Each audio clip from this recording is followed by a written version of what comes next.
Welcome back to the channel. This afternoon I thought I would just spend some time going over the radius arms that I have rebuilt.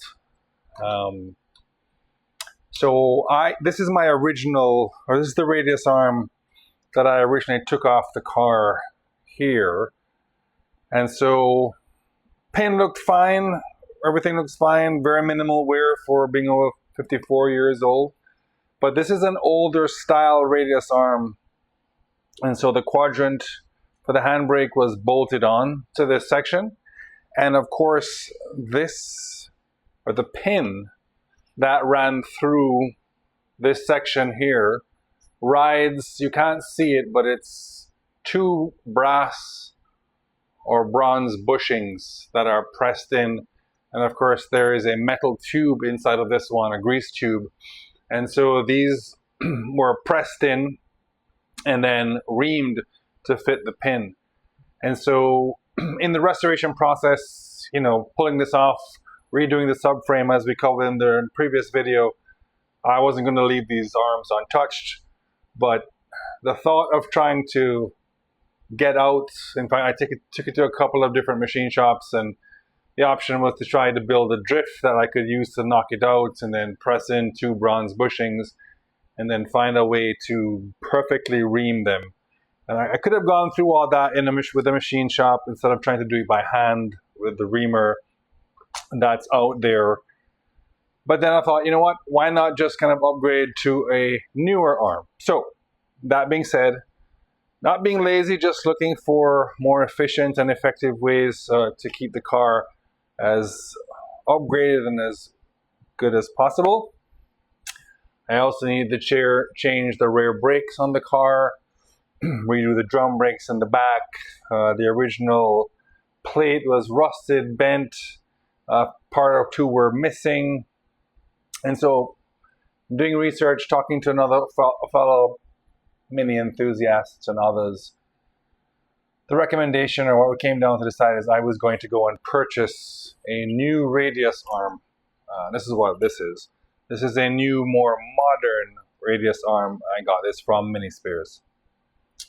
So this radius arm, as it would sit in the car now, here on the passenger side or the near side, depending on how you like to think about it, still has that pin that runs through.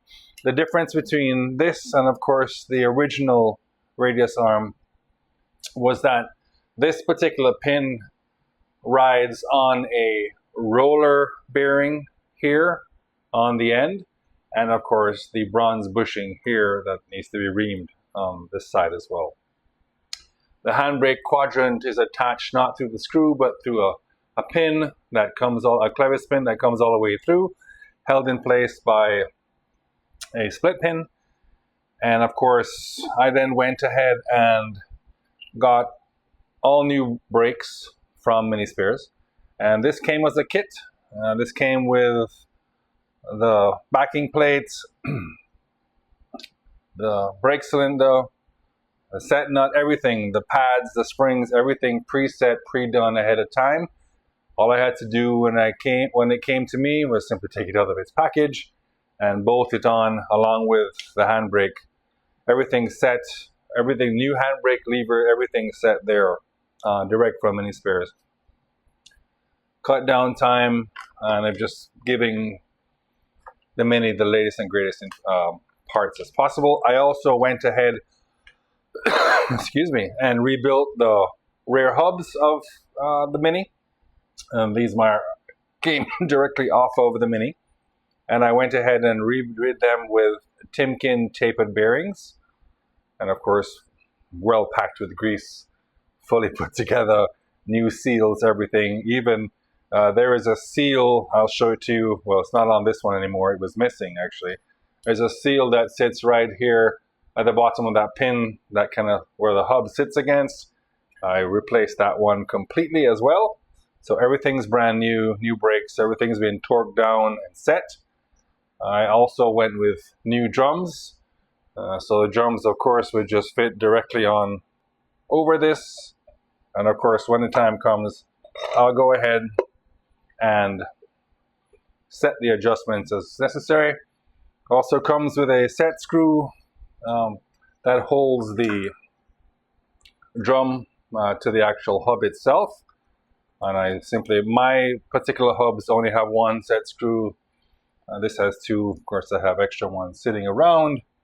And of course, right now, for now, I'm just holding it on with one of the lug nuts. But it's a nice, free, easy play. I'll adjust accordingly as we go. So what we're doing, and of course I've done the same thing on both sides for both radius arms on the car. All new brakes, all new fittings, nuts, bolts, everything's new. I don't think I reused anything from the original all new castle nuts. And of course, the thing to remember with these is the way the castle nuts or the hub nuts are threaded. One, typically we go lefty loosey, righty tighty, but in one case, I believe it's on the near side, that nut threads on in the opposite direction. So to thread it on looking at, I would actually go from right to left, my right to left, your left to right if you're watching me on the camera, and that's how I would tighten it down. So that was done, everything new spacers with the right tapering, everything put on, little grease, new dust caps, and we're ready to go. So what I'm doing now, and yeah, that's just a brief overview. And of course, once these radius arms have been reinstalled onto the subframe, I'll go ahead and grease up everything that requires it grease ahead of time. So yep, so what I'm left to do now, and what I plan to do for the rest of the day, install the subframe as it sits without anything on it in the car. That would just make the installation process a lot simpler, a lot cleaner, a lot easier, since this is a one-man crew. And then once that's in and all bolted down, torqued up, I will go ahead and put on the new radius arms, get them all situated. I'll then go and, of course, put in all the brake lines, handbrake cable, etc. And we should be good to go. And then that will slap the wheels back on and can lower that section down. Of course, I'll run the new brake line that goes, well, from the front of the car, comes to the back and connects into that T junction right there, kind of brings in the pressure or the fluid from the front.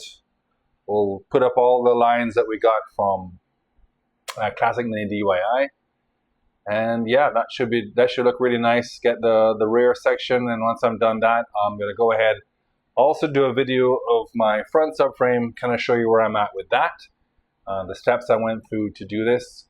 So just a brief recap, these are brand new. These came with the roller bearings already pressed in, the bronze bushings already installed and reamed.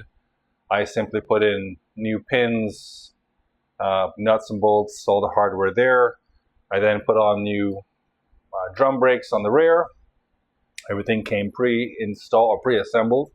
I simply installed them, put on all the new hardware, torqued everything down, installed the new handbrake quadrant, nuts and bolts, hubs, drum brakes, everything ready to go. So that's all built up, ready to go. Go back in the subframe, and then yeah, we'll in the process of getting the Mini back on. It is exceedingly hot, so I've been working here inside of my shoemaking studio to kind of enjoy the AC and the lighting, and of course the workbenches to make moving things around a lot simpler. So appreciate your support. Thanks for taking the time to watch. If you haven't already done so, please click like and subscribe. Continue to support the channel. Really do appreciate that. Helps me move things forward with my build. And we'll come back and talk to you soon. All right. Thanks for watching. Have a great rest of the day.